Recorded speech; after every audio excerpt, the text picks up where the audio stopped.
Henrietta Weaver was an American writer.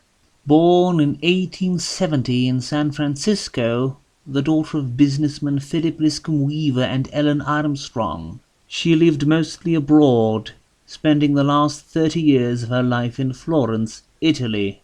In the 1890s, she married artist and illustrator Henry Guy Fangill, the marriage ending in divorce around 1908. Her one book, Flame and the Shadow Eater, came out in New York in 1917. Weaver died in Florence in 1951.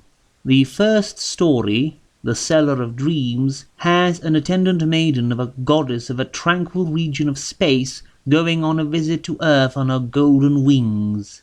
Here she is cornered by a strange old man, the self-proclaimed Seller of Dreams. He sells her a dream of love and makes off with her wings, a love that is fleeting and ends with abandonment.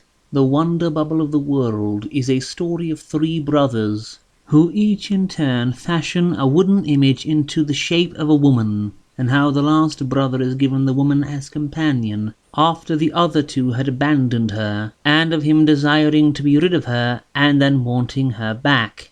Mirage in the Desert has a certain rich merchant glimpse the image of a beautiful city in the distance, which he spends the rest of his life following, though all tell him it is but a mirage.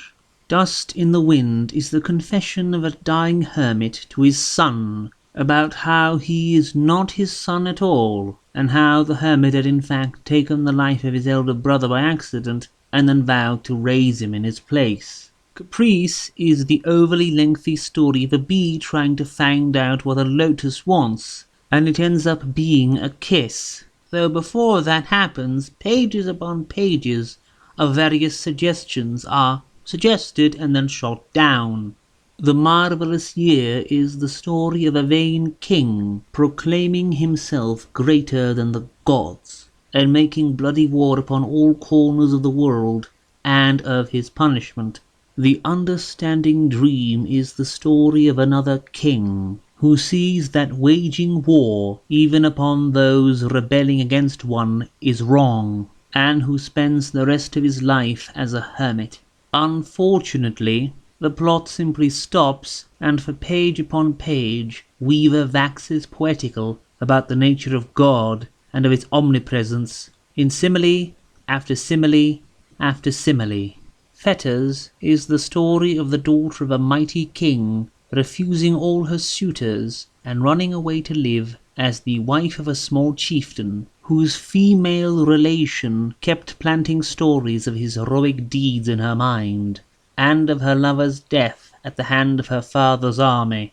The Phoenix car has a prince abandon his lofty station in life to seek the truth of existence, and how he rejects the entreaties of death to come to her domain as he travels upwards to the realm of life. Three Visions narrates three encounters, some pleasant and some unpleasant, of a river on its way to the ocean.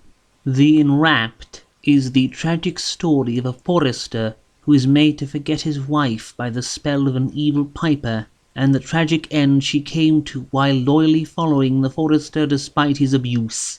The Sundering Veil is the story of a man who, through the eloquence of his appeal, wins passage to paradise for the soul of his faithful dog, who was the only one who did not abandon him at the time of his illness.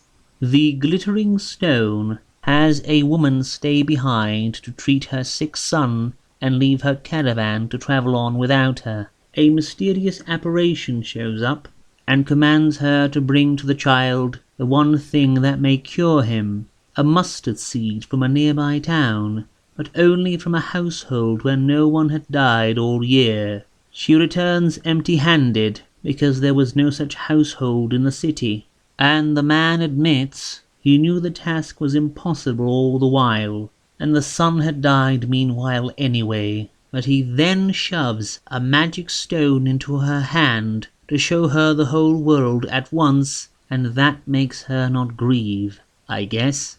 The Spoilers is the tale of two robbers who slay a rich merchant and are led to their doom out on the sea as they are left to fall over the world's edge. The Nightcomer deals with yet another king. This time the king only wishes to deal with pleasure while claiming fervently that there is no afterlife. Following the visit of a hermit and a near-death experience, he repents and begins to actually take care of the welfare of his kingdom. The chief problem of this collection is that the writing is overly allegorical.